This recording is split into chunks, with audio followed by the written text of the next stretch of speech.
Bonjour à tous. Je vous propose que nous commencions, car il est 14 heures et nous avons un timing assez serré pour cette conférence. Donc, je suis ravi de vous accueillir. Également notre panel de 4 éminents experts spécialistes dans leur domaine que nous présenterons par la suite. Tout d'abord, NCT, qui nous sommes? Nous sommes un cabinet de 120 collaborateurs dont le capital est réparti sur 30 actionnaires, composés uniquement de managers et de collaborateurs. Nous intervenons au cœur de la France, bien entendu, sur 7 implantations, Paris et plus largement l'Île-de-France, Lyon, Aix-en-Provence, Marseille, Bordeaux et Toulouse via une licence de marque. Nous sommes un cabinet de conseil et de transactions en immobilier tertiaire et nous accompagnons des investisseurs et des utilisateurs, qu'ils soient locataires ou propriétaires. Me concernant, je suis Clément Guérand, je suis le directeur de la data et mes équipes collectent et transforment les données, quel que soit leur médium, pour les alimenter à nos équipes afin de donner des réponses à nos clients. Alors, en termes de présentation, j'ai fait le tour, mais ce qui nous intéresse aujourd'hui plus spécifiquement, c'est le bureau et cette typologie où on a tant entendu parler. Certains diront qu'elle vit une transformation, d'autres une révolution. J'ai envie de vous dire, dans un premier temps, que nous partagerons les résultats de l'enquête que nous avons menée avec Xerfi auprès de 500 dirigeants. Et dans un second temps, nous échangerons auprès d'un regard croisé avec 4 spécialistes que sont Alain Moatti, Stéphanie Manac-Tromer, Marielle Sigmuller et Andrea Cataldo. Rentrons dans le vif du sujet avec le premier enseignement que nous retirons de cette étude. Nous souhaitions mesurer le niveau de connaissance des dirigeants sur les différentes typologies des organisations du travail qui existent. Le premier étant le télétravail, le deuxième le coworking, flex office, travail hybride, espace dynamique, offre servicielle, corpo-working et bureau opéré. Alors, bien sûr, pas de surprise sur le télétravail. Il est unanimement reconnu depuis sa médiatisation en 2020. Mais ce que nous souhaitions que vous reteniez de cette slide, c'est que nous, acteurs de l'immobilier, nous avons encore un vrai travail pédagogique pour éclairer les dirigeants sur les différentes typologies des organisations. À quoi elles servent et comment et quand les instaurer au sein de leur établissement. Parlons un petit peu maintenant du télétravail et rentrons plus spécifiquement dans le sujet. Il y a 3 ans, on évoquait que le bureau était mort. Aujourd'hui, ce n'est plus du tout le cas. Il est loin d'être mort. C'est juste que le télétravail doit être incorporé à l'écosystème de ces organisations du travail.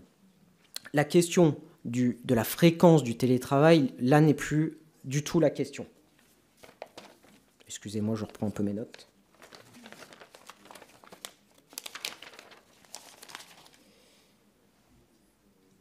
Et nous souhaitions nous arrêter sur un point important, c'était que les conséquences du télétravail n'étaient pas encore intégrées dans les entreprises. En effet, pour 2/3 des répondants, le télétravail ne rime pas avec FlexOffice. Donc il reste vraiment des choses à faire. J'en suis sûr, nos experts pourront s'exprimer entre l'optimisation et le réenchantement des espaces de bureau. Notre troisième enseignement porte sur les espaces, sur les offres de services, et plus particulièrement l'espace de restauration qui, au-delà de la table, est un moment culturel français clé où le partage et l'échange sont essentiels. Les collaborateurs sont à la recherche d'un espace hybride, confortable et agréable. Attention, quand je dis hybride, ce n'est pas pour travailler, mais c'est réellement pour échanger et se retrouver. Les espaces de restauration ont donc leur carte à jouer avec des convives qui deviennent plus exigeants et également, par cette statistique, expriment leur désamour et leur désintérêt pour la restauration massive. En termes de 4e enseignement, nous avons voulu identifier quels étaient les moteurs à l'origine des transformations des organisations du travail. 3 grands thèmes reviennent. La productivité, la cohésion des équipes et la fidélisation.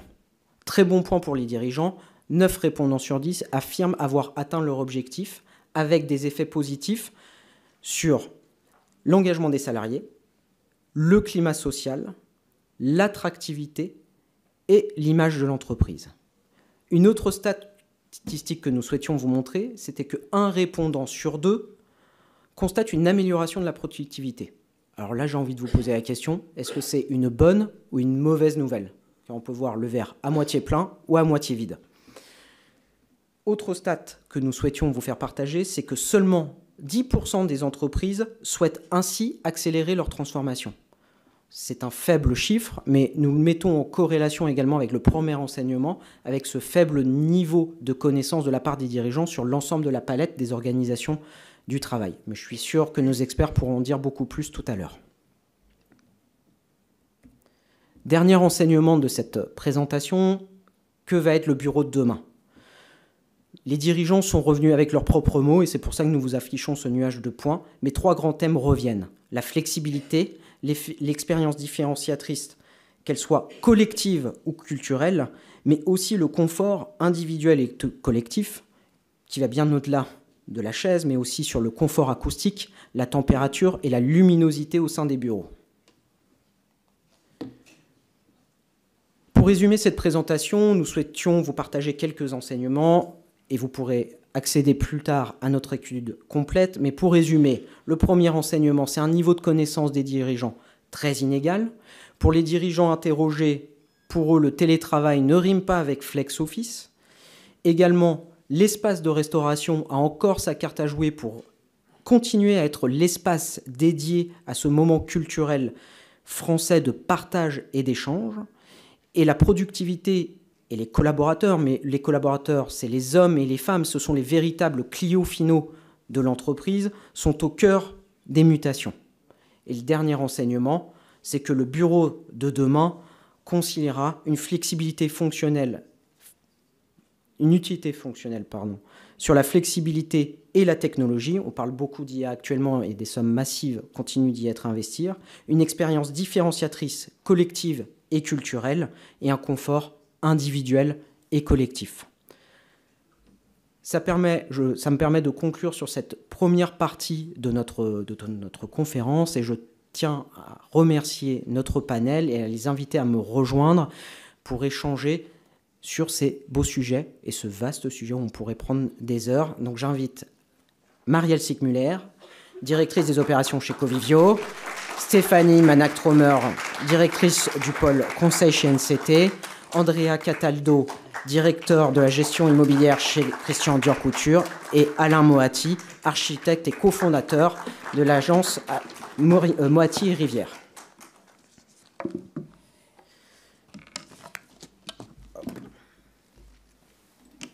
Je fais le... Il n'y a pas de micro? Merci beaucoup. Je me suis prêté à ce petit exercice au début d'introduction. Pourriez-vous, s'il vous plaît, vous présenter en quelques mots? Et je souhaiterais commencer par Marielle, si vous êtes OK. Bonjour à toutes et à tous. Donc, Marielle Sigmuller, je suis directrice des opérations pour la partie bureau France pour Covivio.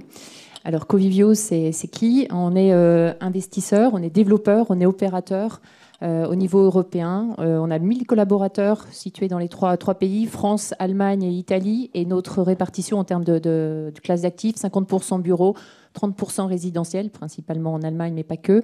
20% en hôtel partout en Europe, pour le coup. Et on a une offre interne, en fait, de coworking sous la marque Wellio, que vous connaissez peut-être. Merci beaucoup, Marielle. Alain? Bien, bonjour à tous. Donc, Alain Moati de l'agence Moati Rivière. Donc, nous, on est une agence d'architecture et de scénographie.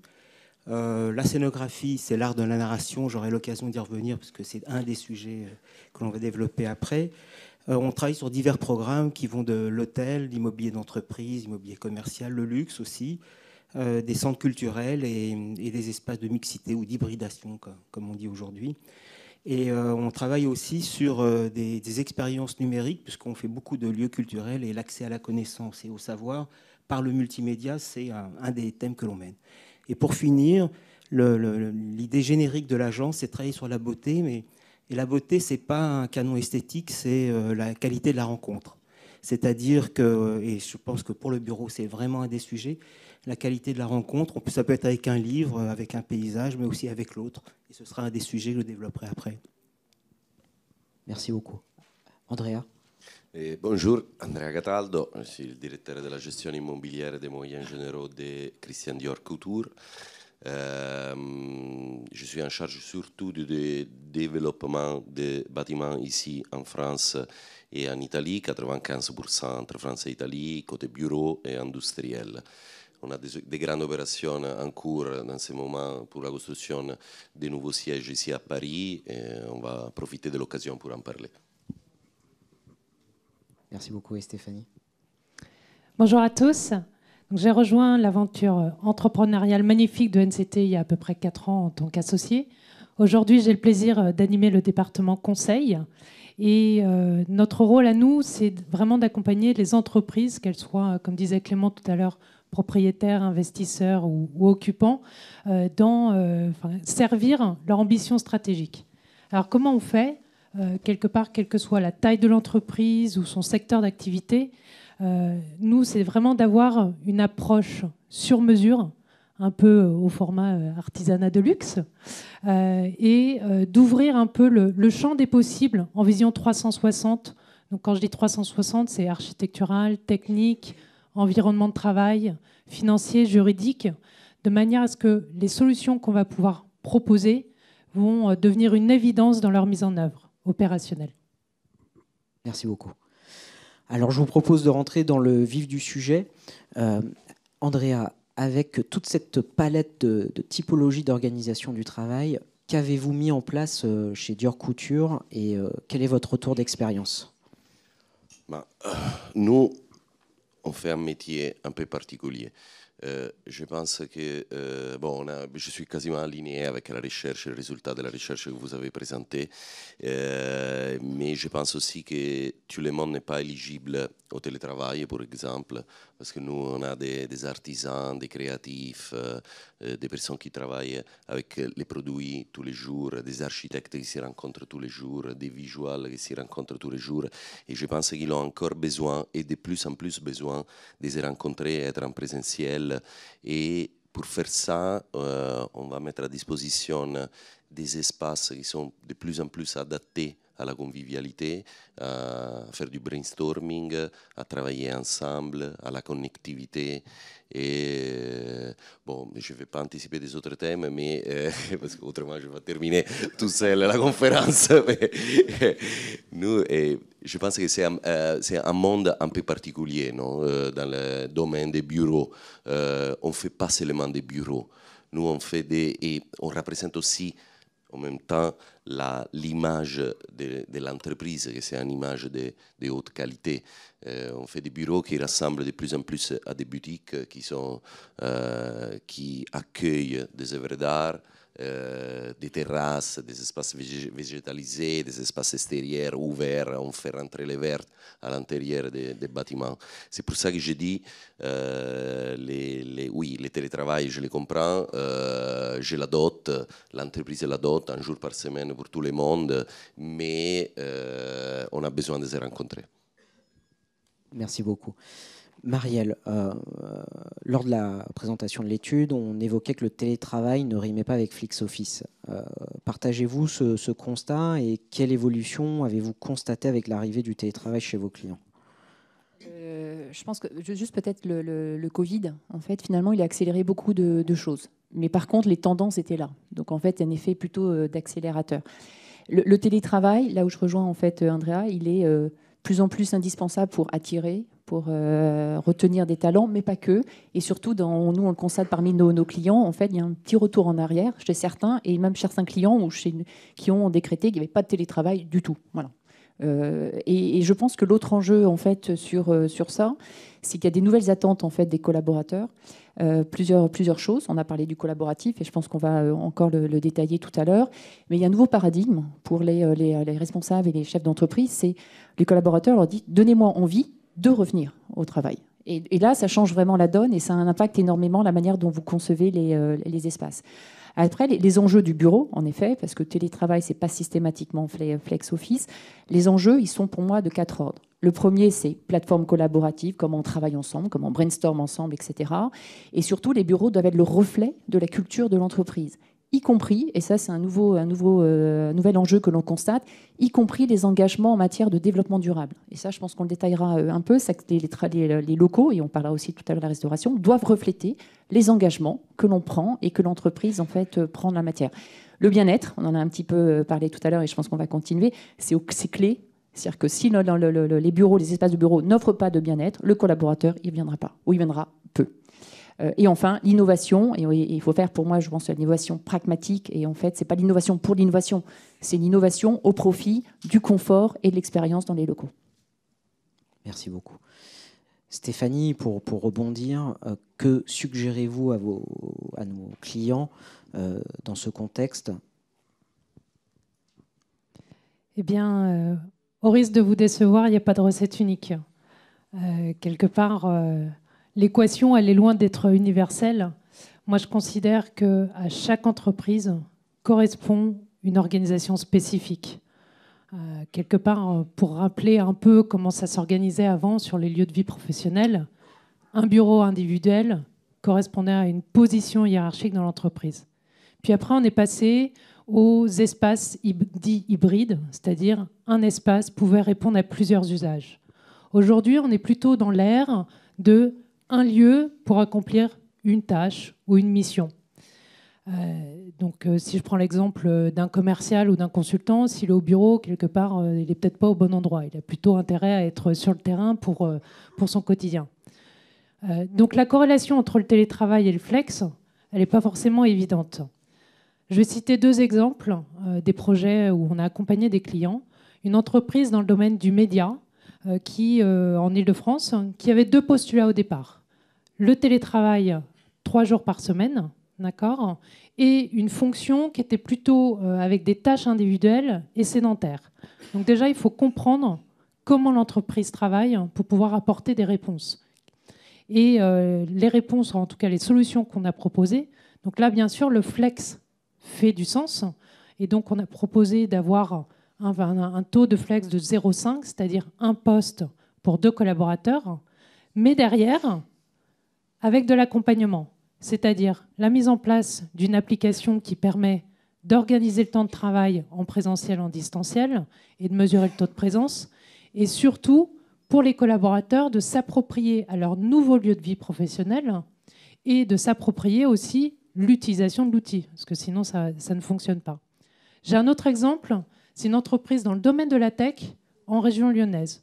Là, son enjeu principal, c'est de faire revenir les collaborateurs au bureau, sachant que les collaborateurs, ils étaient environ 4 jours de télétravail par semaine, voire en full remote. Donc l'enjeu, en fait, là, c'était comment je fais revenir les collaborateurs au bureau, donc qu'est-ce que je dois offrir de singulier pour que les collaborateurs se disent j'ai envie de venir au bureau. Et donc là, en fait, on leur a proposé de déménager parce qu'ils étaient dans un endroit qui était vétuste, voire repoussoir, sans service. Et ils ont déménagé vers un site déjà dans un environnement dynamique, un immeuble proposant des services, donc vraiment l'offre servicielle était prépondérante. Et puis également, au sein des espaces de travail, de mettre en place au carrefour des différents départements un lieu de rencontre privilégié pour favoriser les synergies. Nous, notre but, ce n'est pas de mettre des ronds dans des carrés ou des carrés dans des ronds. C'est vraiment de comprendre ce que les collaborateurs font, avec qui, à quel moment, et quels sont les besoins, en tout cas, comment on peut améliorer le travail en collectif ou en individuel. Merci. Pour rebondir sur l'offre servicielle, Alain, avec votre vision d'architecte et votre expérience, quel est votre sentiment par rapport au réenchantement des espaces de bureau ? Voilà une bonne question. Bon, écoutez, l'architecture, ça sert à habiter. Mais on habite dans 3 choses, en réalité. On habite dans le fonctionnel, on habite dans l'imaginaire, on habite dans le symbolique. Le fonctionnel, tout le monde sait ce que c'est le réel, ce à quoi on se cogne, en gros. L'imaginaire, justement, c'est intéressant, l'imaginaire et le symbolique, parce que ça correspond bien à ces 2 mondes du travail, qui est à la fois le télétravail et à la fois le retour à l'entreprise. L'imaginaire, c'est, disons, la projection que chacun se fait sur le monde. Et chez soi, c'est le plus bel espace d'imaginaire que chacun a. Donc, dans le travail, on est dans l'imaginaire, on est dans le travail chez soi. Et donc, l'enjeu du symbolique, c'est l'enjeu de l'entreprise. C'est-à-dire qu'en fait, cette entreprise doit effectivement fabriquer ce monde symbolique avec des valeurs, une raison d'être puissante, pas du branding, pas une invention de com, mais quelque chose de puissant et immédiat. C'est-à-dire que on a constaté, pour retenir des jeunes générations, il faut que ce soit immédiat. Peut-être on peut définir le mot immédiat comme le mot le plus contemporain, c'est-à-dire cette immédiateté.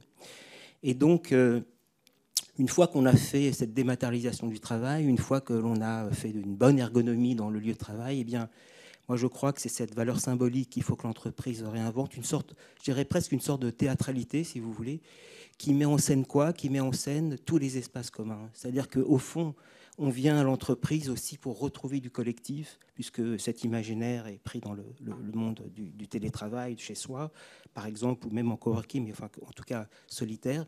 On revient à l'entreprise pour ça. Et moi, je crois que l'enjeu aujourd'hui de l'entreprise, c'est d'agréger des relations, c'est de fabriquer de la culture et fabriquer son propre patrimoine. Comme on peut le voir sur une des photos que je viens d'afficher. Oui, ça, c'est le projet sur lequel on a fait un gros travail comme ça sur le projet pour L'Oréal qu'on vient de livrer effectivement rue Royale. Merci beaucoup, Alain. Andrea, toujours sur les services, quelle offre servicielle avez-vous instaurée au sein de vos établissements ? Je reprends un mot qu'a utilisé Stéphanie et je trouvais très intéressant, c'est l'offre singulière.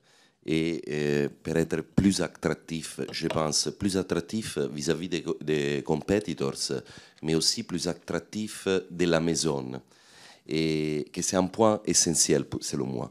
Et nous avons mis en place une offre hôtellerie, entre guillemets, sur la restauration. Et ce n'est pas une restauration traditionnelle, mais c'est une restauration haut de gamme, mais surtout sont des espaces ouverts toute la journée, pour tous les collaborateurs. Ça devient un lieu de rencontre, un lieu d'échange pour faciliter la communication, la fluidité de la communication, pour parler des projets, pour avoir une vision transversale sur l'organisation. Et ce n'est pas seulement d'être dans ton niveau, ton plateau et parler seulement avec tes collègues, mais se confronter aussi avec des autres personnes qui font des métiers totalement différents. Et après, il y a, je peux dire, une expérience à 360 degrés de la vie du bureau. On intègre les espaces de restauration, aussi les espaces verts à l'extérieur, les terrasses, de plus en plus. Paris offre un bon temps, c'est incroyable ça, et on peut profiter des espaces extérieurs. Et j'ai déjà vécu cette expérience depuis 10 ans, 15 ans, quand j'étais en Italie et je travaillais pour une autre boîte du luxe, et on a créé, et avec un résultat incroyable, on a unifié 5 sites dans un seul siège, un projet iconique, et on a fait vivre oui, à l'époque c'était un rez-de-chaussée, et un rez-de-chaussée qui n'était pas utilisé et est devenu le lieu de rencontre de tout le monde de l'entreprise chaque jour. À 8h30 petit déjeuner jusqu'à 18h30 l'apéritif. Et ça devient attractif, oui. Ça devient un lieu de rencontre. Et je pense qu'il y a encore une chose, parce que là, oui, on a parlé aussi avant on a parlé de productivité, mais je ne vais pas anticiper les sujets d'après, mais Merci, je viens dans la tête qu'échanger à tous les niveaux de l'organisation, dans un lieu ouvert à tout le monde, du CEO au dernier étage de l'échelle sociale, ça fait grandir les personnes. Et ça devient un moteur et un propulseur pour les personnes pour avancer dans la carrière. Merci beaucoup, Andrea. Souvenez-vous, le troisième enseignement portait sur l'espace de restauration, et Andrea en a parlé, mais j'ai cru comprendre aussi, Marielle, c'était un de vos enjeux chez Covivio et que c'était au cœur de vos réflexions. Comment vous réimaginez ce service au sein de vos actifs ? Alors, je ne sais pas si c'est parce qu'on est des bons Français, mais en tout cas, la restauration ressort systématiquement en première de nos attentes. On fait des enquêtes satisfaction de nos clients tous les ans, et systématiquement, Restauration sort numéro 1. En tout cas en termes d'attente et en termes, en effet, et c'est clair que la restauration a clairement été emportée par la transformation. Quand on dit donner envie, et j'aime bien l'expression qu'on disait tout à l'heure, il faut que ce soit mieux qu'à la maison. Et oui, on a même des collaborateurs qui sont en télétravail et qui reviennent déjeuner en fait dans nos espaces et ensuite qui retournent en télétravail. Donc on est content. C'est peut-être pas productif, mais ça montre qu'on a bien coché une case.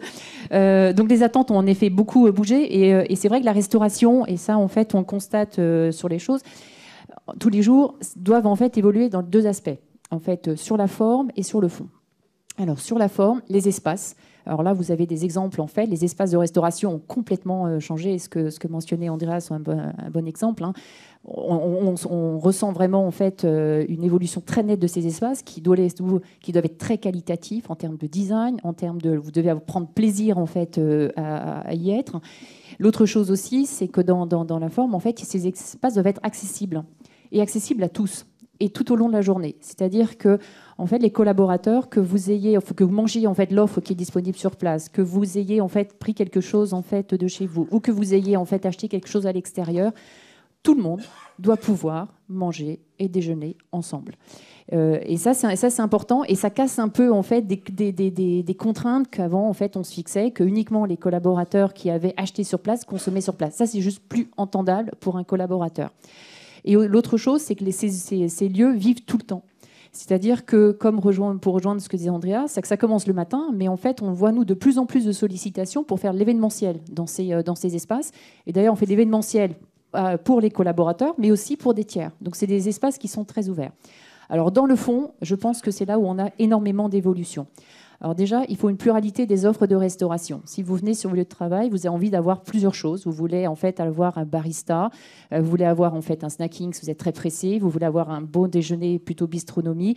Donc en fait, ça, il faut être capable, sur un même lieu de travail, d'offrir tout ça.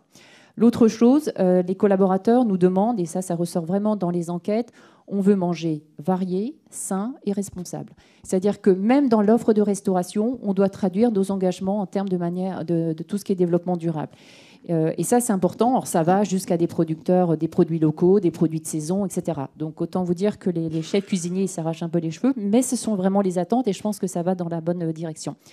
L'autre chose, en fait, c'est une cuisine qui doit être inclusive. Alors quand je dis inclusive, ça veut dire que vous souhaitez manger vegan, vous mangez bio, sans gluten, végétarien, ou au contraire vous êtes un bon carnivore. En fait, tout le monde doit trouver en fait une offre de restauration qui lui convienne. Et l'équation qui est la plus compliquée, et ça je prends ma casquette très opérationnelle, c'est comment vous faites tout ça avec un tarif accessible. Parce que le paradigme que l'on a et la complexité que l'on a, c'est qu'en fait les gens ne veulent pas payer plus cher. Donc tout ça, il faut qu'on arrive à le faire en fait, à la bonne équation. Alors avec des discussions qui ne sont pas simples avec les restaurateurs, parce qu'on est dans un contexte inflationniste. Il y a des évolutions aussi qui sont réglementaires qui ne nous aident pas toujours. Le ticket restaurant et tout ça, ce n'est pas simple à gérer. Et donc on est en plein paradigme où il faut qu'on réinvente les business models. Et là, vous aviez des business models assez classiques en fait, dans le secteur. En fait, on s'aperçoit qu'on construit des business models immeuble par immeuble, en fonction en fait, des attentes, en fonction de la configuration, en fonction de la taille. Et là, vous avez des photos, différentes photos. Mais par exemple, en fait, tout en haut à droite, c'est Cogent qu'on a fait venir, en fait, en plus d'une offre en fait, de restauration d'entreprise dans un de nos immeubles. Ensuite, vous avez des photos d'offres de restauration qu'on a mis sur notre immeuble de Sopop, où là, on a un chef coréen, parce qu'un de nos clients a demandé en fait, un chef spécifiquement coréen. Voilà. Donc, on est à l'écoute, donc chaque immeuble, chaque client, et on essaye de faire des choses maintenant de plus en plus sur mesure, à un prix abordable. Merci beaucoup, Marielle. Un des enseignements aussi portait sur les moteurs de ces transformations, avec la productivité, la cohésion, la fidélisation. Et donc, il y a eu des impacts positifs sur l'attractivité, la fidélisation, et puis des impacts un peu plus nuancés sur le turnover, la productivité et l'optimisation du coût immobilier. Andrea, lors de notre séance préparatoire, et vous l'avez un peu évoqué dans ses premières questions, on parlait beaucoup du pouvoir des relations informelles. Vous, comment vous ne les sous-estimez pas au sein de Christian Dior? Oui, on a beaucoup discuté de ça. Oui. Je n'étais pas trop d'accord sur l'évaluation de la productivité. C'est très difficile de faire une différence entre travail à distance et travail en présentiel. Je pense que le point très important pour moi, c'est que l'entreprise aujourd'hui a un rôle social dans le monde. Et les bureaux et le cœur de cette socialité à retrouver par les collaborateurs. Ça signifie un improvement in terms... désolé, je suis le seul étranger là. J'ai changé. Je fais reset et je rentre dans l'air. Une amélioration des rapports humains, interpersonnels, signifie une intelligence collective qu'on doit retrouver et qu'on peut retrouver seulement en présentiel. L'intelligence collective, c'est le moteur pour lancer de nouveaux projets, pour faire du brainstorming productif. Et je pense que c'est là la clé, de mettre les personnes dans les meilleures conditions pour travailler, pour s'exprimer au max. Et selon moi, seulement un bureau adapté, comme on a vu ensemble, est capable de faire ça. Merci beaucoup. Et c'est vrai qu'on a beaucoup échangé sur les relations formelles au bureau. Alain, justement pour atteindre ces objectifs de productivité aujourd'hui, comment vous repensez les espaces de bureau? Merci, des questions faciles. Vous avez toutes les questions un peu larges et on pourrait y passer des heures. Oui, non, mais donc effectivement, il faut commencer par faire un lieu de qualité avec la bonne lumière, le bon confort, pour que chaque personne puisse faire son contrat de travail, comme on disait. C'est-à-dire qu'effectivement, c'est la base, c'est le minimum. Mais je voudrais vous raconter une de mes dernières lectures qui est très intéressante. C'est un sociologue qui est parti vivre 5 ans à Silicon Valley, avec une question simple, c'est de se dire, mais comment 50 personnes ont réussi à faire des outils que la planète entière utilise? C'est quand même une bonne question. Et le livre fait 500 pages, je ne vais pas vous le raconter là, mais en tout cas, un des éléments qu'il extrait, c'est de dire que finalement, la Silicon Valley a inventé un élément qui est la force de la relation faible. Et c'est incroyable qu'ils aient théorisé ça. C'est-à-dire qu'en fait, les réseaux sociaux invente cette force de la relation faible. Donc nous, ce que l'on doit faire dans les espaces, notre rôle d'architecte, mais je pense que tout le monde ici partagera cela, c'est d'inventer des relations fortes. C'est de fabriquer la situation pour que ces relations fortes puissent exister. Et on sait que les gens viennent, comme vous le disiez, au travail, mais pour voir des collègues de longue date, des amis presque, mais aussi des gens avec qui ils vont mener un contrat de travail, avec qui ils vont mener un projet. Donc c'est toutes ces situations qu'il faut bien comprendre. Et surtout, moi je crois que, une des choses que l'on travaille beaucoup, c'est le parcours qui permet dans les lieux, tous ces lieux de rencontre, ces rencontres informelles dont vous parliez, mais aussi, donc c'est ce qui est important d'extraire, comme on le disait tout à l'heure, mais c'est finalement de créer des lieux où ces relations peuvent être... Vous savez, quand on était au lycée, tous, ou au collège, ou même en université, eh bien, c'est à la fois pesant parce qu'on va étudier, mais c'est aussi là qu'on a nos meilleurs amis. Et donc, c'est ça qu'il faut arriver à refabriquer. C'est des lieux d'amitié, en fait. Et Marielle, d'un point de vue investisseur? On a fait évoluer, en effet, parce que comme par rapport aux nouvelles attentes, on a fait évoluer, voilà, des choses. Donc on a fait évoluer. Non, c'était bien. D'ailleurs, je vous invite. On a vu les photos tout à l'heure de Franciscaine. Vous n'avez pas eu l'opportunité d'y aller. Je vous invite à y aller. C'est super chouette. Alors sur nous, on a fait évoluer notre promesse et on a fait évoluer un certain nombre de process chez nous. Alors les promesses, on a notamment travaillé sur des engagements. Donc vous les voyez en fait à l'écran. Donc 5 piliers. On a parlé tout à l'heure de singularité. Des espaces et des services, c'est-à-dire qu'un immeuble égale en fait une personnalité est égale en fait tout un parcours et un espace en fait de lieu assez unique. Donc ça c'est important pour nous. On va parler tout à l'heure un peu mais des offres hybrides et flexibles, ce qui veut dire qu'en fait je dirais pas que le bail classique est mort, mais en tout cas il correspond plus à la norme. Voilà. Donc on est en train de faire évoluer. Et je vais tout à l'heure vous expliquer un peu ce que l'on fait. Un apport de conseil de A à Z, et ça c'est ce que je pense que vous faites sur NCT, je pense que c'est ce que vous vivez au quotidien, c'est qu'en fait on nous demande des conseils de plus en plus en amont. C'est-à-dire qu'on n'est plus juste, voilà, j'ai tout mon projet, aidez-moi juste à le mettre en place. Non, c'est que j'ai besoin en fait de vous, et on a mis en place un process de design thinking que je vais expliquer un petit peu après. Relation client 5 étoiles, là on retrouve les codes de l'hôtellerie. Donc on a un parti pris assez fort chez Covivio. On a toute une équipe en fait de relations clients qui sont en fait dans mes équipes et qui en fait gèrent la relation avec l'ensemble de nos clients en permanence. C'est-à-dire que nos clients ont le 06 et le 07 de mes gestionnaires en fait clients et ils sont joignables en fait à tout moment pour faire remonter. Et d'ailleurs, c'est pas faire remonter que quand il y a en fait des sujets, c'est aussi des suggestions d'amélioration et d'évolution de l'offre servicielle. Et ensuite, on en a parlé un peu tout à l'heure, mais c'est quand même de plus en plus prégnant dans nos échanges avec nos clients. C'est une approche RSE très pragmatique. C'est concrètement, qu'est-ce qu'on fait dans nos immeubles pour économiser de l'eau, économiser de l'énergie, comment je le vis au quotidien, comment vous faites les mesures anti-gaspillage, etc. dans la restauration.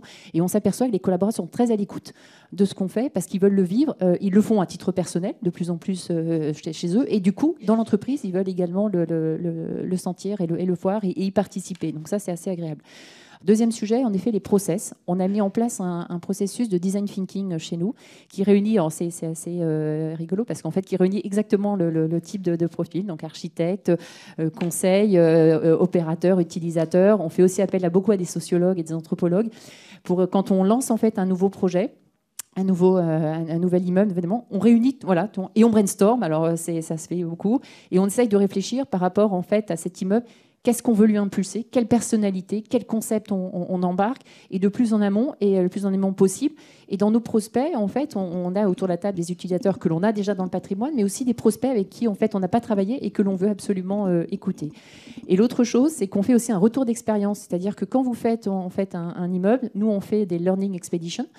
C'est-à-dire qu'on va voir, en fait, avec tous nos clients, et on visite un certain nombre d'immeubles dans le patrimoine et pas que, et on essaye d'en tirer des leçons et de dire ça marche bien, ça marche en fait moins bien, ou on aurait pu faire ça différemment, et on enrichit en permanence. Et le troisième sujet, ce sont les offres. Et en effet, je parlais tout à l'heure un peu du bail. Et là, en fait, j'ai mis une petite photo, en effet, sur Gobelin. Alors, Gobelin, que je disais tout à l'heure, on a des offres de coworking, en fait, qui est notre marque Wellio, qui est une marque, en fait, chez nous. Donc, on le fait, par contre, que dans nos immeubles. On a donc une dizaine d'immeubles, dont 8 en France et 2 à Milan. Et là, Gobelin, c'est un immeuble qui est dans le 5e arrondissement, qui fait un peu plus de 4000 m². Et le client, donc, qui est Expertise France, est venu nous voir et dit « Mais moi, je veux que vous me fassiez un Wellio rien que pour moi ». Donc, c'est-à-dire que c'est un contrat de prestation. Donc, les plus de 4000 m² sont pris en contrat de prestation. Ce n'est pas du tout un bail. Et je gère, en fait, avec mes équipes, l'ensemble des services, en fait, sur site. Donc, j'ai du personnel dédié sur l'immeuble. Et on gère tout, en fait, pour eux. Donc, ça, c'est un exemple. Et le deuxième, en fait, exemple, qu'on appelle, en fait, nous, des offres, en fait, dites hybrides. En fait, ça s'appelle le bureau opéré. Alors, bureau opéré, c'est quoi? C'est en fait quelque chose un peu hybride de tout ça. C'est que c'est un bail auquel on ajoute en fait un contrat de prestation. Donc là, vous avez tout l'exemple en fait de services qu'on propose à la carte. Et donc, on a de plus en plus de clients qui nous disent « Moi, l'immobilier, ce n'est pas mon cœur de métier. Accompagnez-moi et gérez le facility management pour mon compte, gérez-moi la conciergerie, faites-moi l'accompagnement en space planning, etc. » Donc ça, c'est ce qu'on constate de plus en plus. Et ce qui veut dire que dans la gestion, en fait, nous, dans notre patrimoine, on a à la fois des clients qui sont en bail classique, des clients qui ont en fait le bail accompagné d'un service à la carte, sachant qu'en fait, ils ont tout ce panel de services. Et puis, j'ai en fait des clients qui sont en contrat de prestation Wellio. Merci beaucoup, Marielle. Stéphanie, avec tous ces retours, qu'est-ce que vous suggérez à nos clients? Alors, moi, j'ai pour maintenant habitude de plus forcément évoquer le mot bureau, mais le mot lieu de vie professionnel. Pourquoi? Parce que pour moi, je pense que c'est un formidable vecteur pour traduire l'ADN de l'entreprise. Et le moteur le plus important dans les entreprises sont les hommes et les femmes qui la composent. Donc c'est comment je crée cette communauté de travail pour servir la stratégie de l'entreprise. Donc à mon sens, ce qui est indispensable, c'est d'organiser ces lieux de travail pour éviter en quelque sorte la phrase « si je n'ai pas de place au bureau, est-ce que j'ai ma place dans l'entreprise ?» Le bureau doit répondre à la question, c'est le seul endroit où je peux trouver du spécifique. On parlait de la singularité aujourd'hui, mais aussi du spécifique. qu'est-ce que je ne peux pas faire ailleurs qu'au bureau? Il ne faut pas oublier que le bureau, c'est un lieu social, c'est un lien avec sa communauté de travail et c'est un lieu d'équité sociale. Pourquoi je dis ça? Parce que je considère, alors peut-être c'est ma conviction en tout cas, mais c'est le dernier lieu dans l'ère d'aujourd'hui où on peut trouver de la cohésion et de l'équité. C'est l'endroit où les collaborateurs ont les mêmes conditions de travail. Donc l'objectif, ce n'est pas forcément, comme vous le disiez tout à l'heure, de faire dans la cosmétique, mais en tout cas, pour lutter contre le turnover, il y a cette notion de différent, de singularité. Donc pour moi, l'autre conviction que j'ai, c'est qu'un projet immobilier, c'est avant tout un projet d'entreprise, et donc c'est un sujet de direction générale ou de DRH. Et pour preuve, dans 9 cas sur 10 des projets que nous avons menés cette année, ils étaient pilotés par des directeurs généraux ou des DRH. Donc, le lieu de vie professionnelle doit pouvoir favoriser ces lieux de rencontre pour continuer à co-construire et à innover. Le distanciel ne peut pas le traduire, comme vous le disiez tout à l'heure. C'est vraiment le présentiel qui va pouvoir subsister à ça. Si je prends l'exemple de NCT, on a essayé d'être des cordonniers mieux chaussés, et donc on a réaménagé nos propres espaces. Et là, on a favorisé justement ces lieux de rencontre. On leur a même donné des noms. La place du village, le café du commerce, pour quelque part jouer sur les liens de proximité, favoriser les synergies, provoquer ces moments de rencontre, même s'ils ne sont pas prédéfinis, pour justement améliorer ce temps de travail en collectif ou en individuel et avoir une considération pour chaque individu qui constitue l'entreprise. Merci à tous les quatre. Et passons à notre dernière question, la plus large et qui nous intéresse tous. La mue des bureaux, que reste-t-il à faire? Marielle, est-ce que vous souhaitez commencer? Allez, je me lance. Non, en fait, je vais peut-être traduire par en fait, il y a des mots-clés parce qu'en fait, alors, la chance que l'on a, je trouve, moi, j'ai quelques années dans le métier, mais je pense que je ne suis pas la seule. Et surtout, en fait, c'est un métier qui est dans l'accélération, la mutation et la transformation est en train de s'accélérer. Et la bonne nouvelle, c'est que ça va s'arrêter. C'est vrai que ça va continuer énormément. Et donc, les mots-clés que nous, on utilise beaucoup en fait, pour traduire tout ça, c'est flexibilité. C'est-à-dire qu'en fait, il faut être en permanence à l'écoute et être capable d'adapter son offre, ses produits, ses concepts, etc. Expérience, c'est-à-dire que les collaborateurs, nos clients, viennent chercher dans nos immeubles une expérience. Et c'est comment vous la faites évoluer. Et ce qui veut dire aussi, avant, quand on aménageait en fait des locaux, honnêtement, les aménagements, ils ne bougeaient pas, même pendant la durée du bail, en fait. Grosso modo, pendant 9 ans, les emplacements restaient pareils, les cloisonnements restaient pareils. Là, ce n'est pas du tout le cas. C'est-à-dire qu'en fait, on a des sollicitations en permanence de faire évoluer parce qu'il y a une équipe projet qui veut ça, etc., etc. Et ça, c'est très enrichissant. Et en fait, du coup, nous, le bureau doit devenir une destination. Donc un lieu où en fait vous avez envie de venir là. L'autre chose, c'est le développement durable. Et là, je reviens, alors j'insiste sur ce sujet-là, parce que pour moi, le développement durable, et je le ressens chez nos clients, ça doit se traduire dans leur expérience au quotidien, dans l'immeuble. Et dans l'immeuble, pas que dans la restauration que je mentionne, dans toute la journée en fait. Ensuite, on a peu parlé de données, mais c'est intéressant parce qu'on parle beaucoup de smart building. Le smart building, nous, on est assez convaincus de tout ça et on est très moteur sur les choses. Mais aussi là, c'est dans le smart building intelligent. C'est-à-dire que le smart building, il doit être en fait au service de l'expérience des collaborateurs sur le site. Et l'expérience, c'est souvent en fait lié au confort, c'est-à-dire que toute la remontée de data, etc., c'est pas juste pour faire de la remontée de données, c'est comment je fais en sorte que l'expérience soit unique, comment je fais en sorte que mon collaborateur en fait ait une sensation de bien-être, soit confortable, et ça c'est très important. Et donc nous on a une conviction chez Covivio, c'est que l'immobilier est vivant et humain fondamentalement, et ça rejoint je pense tout ce qu'on a dit. Et l'autre chose, c'est qu'en fait c'est un métier dans lequel il faut innover, il faut tester. Parfois, on va trouver des belles choses. Parfois, on va faire des erreurs, mais c'est pas grave en fait, parce que c'est un métier où en fait l'innovation, qui était souvent pas forcément au cœur du réacteur, devient au cœur du réacteur. Et donc, c'est un métier. Donc oui, la mue des bureaux n'est pas terminée, mais c'est pour la bonne cause et c'est pour l'intérêt de notre métier. Merci Marielle. Stéphanie. Ma conviction pour demain. C'est logique que quelque part les entreprises aient du mal à se projeter sur le bureau de demain. On sait tous que rien n'est immuable, la preuve est ce qu'on a vécu ces dernières années. Et même au contraire, la digitalisation accélère ce processus et l'IA va amplifier ce phénomène. Donc, comme tu le disais, Marielle, il y a des mots-clés qui ressortent, mais qui ont tous quelque chose avec le rapport humain et le collectif.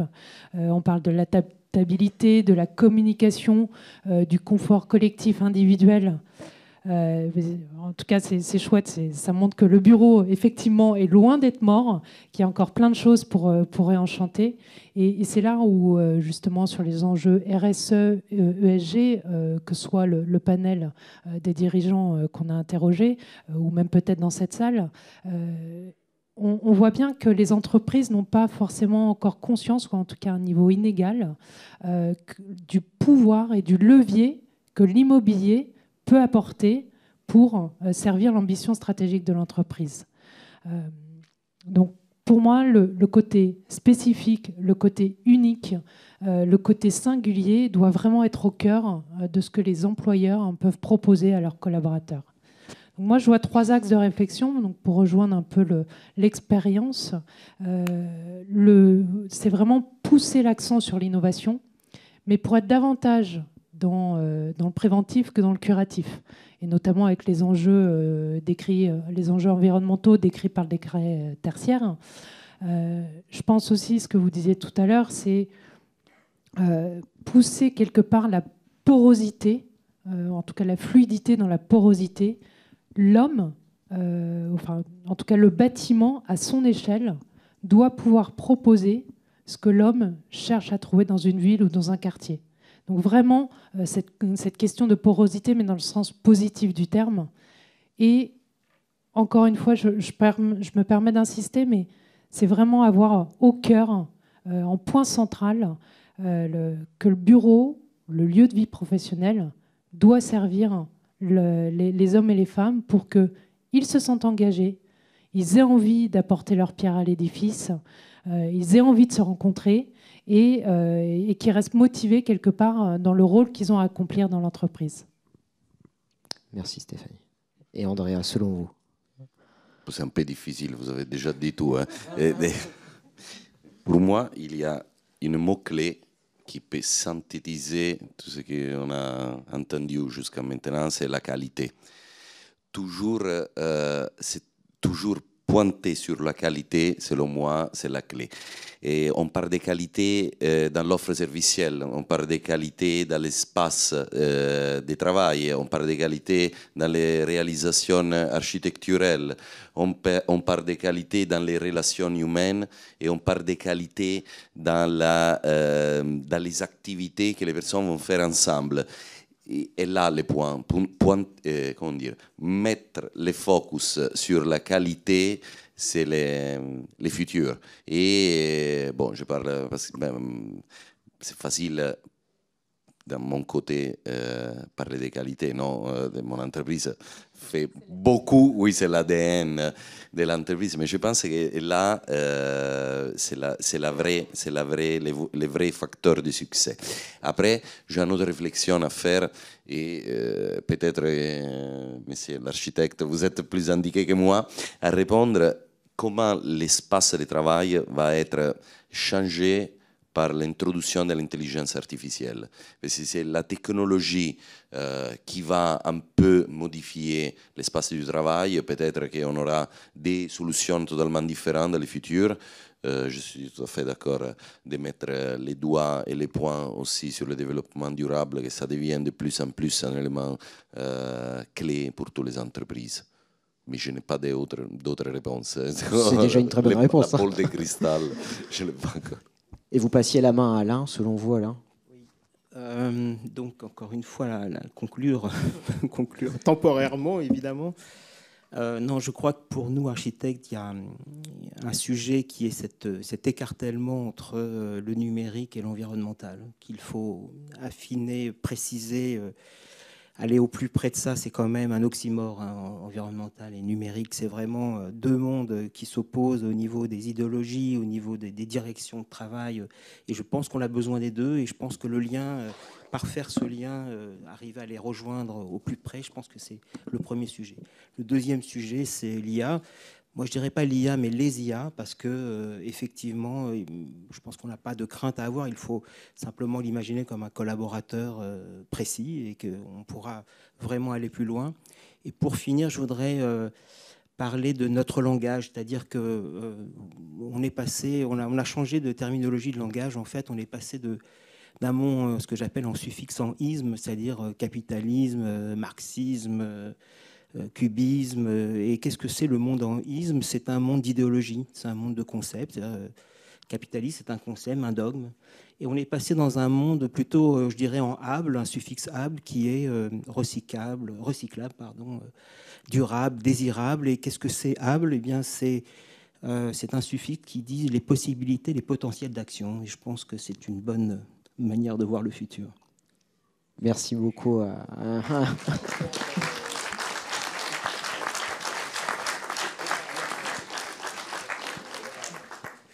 Je tenais à vous remercier tous les quatre pour la qualité de nos échanges aujourd'hui. Est-ce qu'il y a des questions dans l'assistance que vous souhaiteriez leur poser? Oui.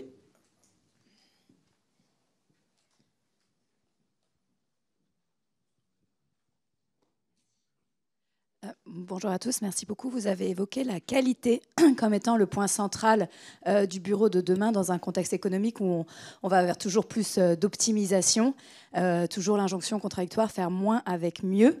Comment vous arrivez à résoudre cette équation impossible dans vos projets? Merci. Je pense que c'est pour moi. Bon, on a parlé pas seulement des qualités de réalisation dans la construction des bâtiments, on a parlé aussi des autres points de qualité, non, qu'on peut trouver dans les relations humaines et dans les échanges qu'on a à tous les niveaux. Mais je pense que, oui, je comprends très bien votre question, mais je pense que aussi avec des budgets réduits, on peut arriver à faire de la qualité, l'attention aux détails, de trouver des choix. On l'a montré, on l'a vu aussi dans les images de Covivio, on l'a vu avec M. Moatti, des solutions qui sont bien, qui sont qualitatives, qui sont pas qui ne coûtent pas trop cher. Basta. Moi, je voudrais juste vous dire un mot, c'est que là, pourtant je suis architecte, mais je pense que le vrai travail, il est sur la qualité des usages, c'est-à-dire de trouver la bonne adéquation des liens des usages. Et je pense que ça, c'est vraiment l'attention qu'on a. Finalement, peu importe la forme architecturale, si vous voulez, si vous trouvez le juste usage, l'usage contemporain qui permet de la mixité, qui permet des rencontres, vous avez un lieu de qualité. Vous voyez, c'est pas l'enjeu du détail de l'architecture, c'est pas ça l'enjeu. L'enjeu, c'est trouver ce juste usage de lien entre les gens et qui permet de faire des connexions et que les lieux soient habités et soient chargés de la vie des gens. Voilà, c'est ça le travail qu'on a à mener vraiment sur les lieux. Et peu importe si ce soit un bâtiment neuf, bâtiment ancien, c'est pas ça. Ce qui est l'invention aujourd'hui, c'est de réfléchir à ce juste positionnement des liens entre les savoirs, si vous voulez. Et peut-être juste avec une casquette très opérationnelle, la qualité et le coût. Moi qui ai une centaine d'immeubles en fait en exploitation, la qualité des matériaux en termes d'exploitation et en termes d'entretien et durabilité, c'est impressionnant la différence.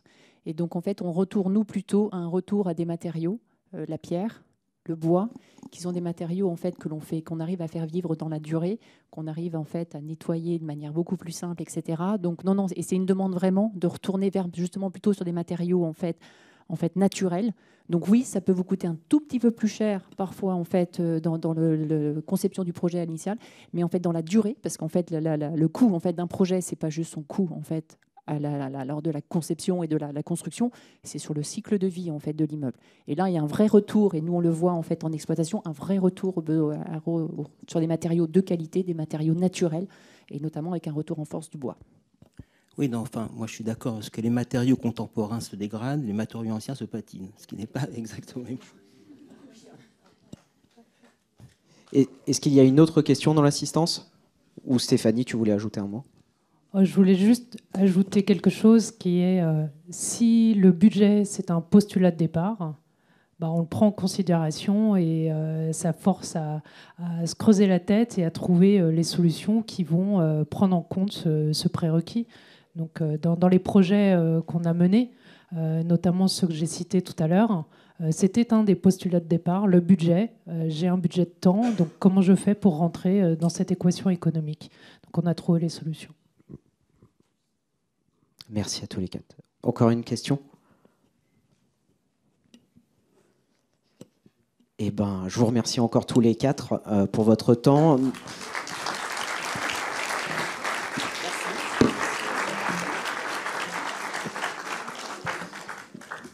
Vous pouvez retrouver toute notre étude en scannant le QR code et en allant directement aussi sur notre site internet. Merci encore.